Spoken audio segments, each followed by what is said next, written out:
Big boss ఫేమ్గా యూత్కి స్ఫూర్తిగా నిలిచిన ఆమెకు ఓ అనుకోని సమస్య బ్రెయిన్ సర్జరీ దాకా తీసుకెళ్లింది. శస్త్రచికిత్స తరువాత 6 నెలల విశ్రాంతి అవసరం అని డాక్టర్లు సూచించిన అషు మాత్రం 2 నెలలకే మళ్లీ కెమెరాల ముందుకు వచ్చింది.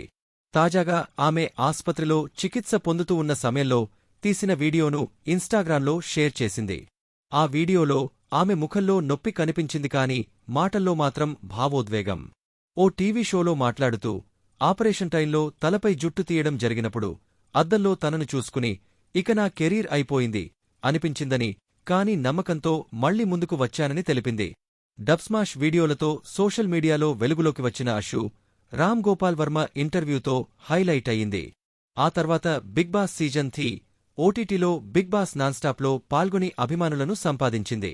చల్ Mohan Ranga, boy friends for her, a masterpiece వంటి సినిమాల్లోనూ నటించింది. అషు కథ ఒక స్ఫూర్తిదాయక ప్రయాణం. ఓ శస్త్రచికిత్స జీవితాన్ని కుదిపివేసినప్పటికీ ఆమె నమ్మకం, పట్టుదల ప్రయాణాన్ని ఆపలేదు. నిజమైన ఫైటర్ అంటే ఇది కదా. ఇలాంటి జీవన సత్యాల కథలు తెలుసుకోవాలంటే ఛానల్ని సబ్స్క్రైబ్ చేయండి. మీ స్పందనలు కామెంట్లలో చెప్పండి. లైక్ చేయడం మర్చిపోకండి.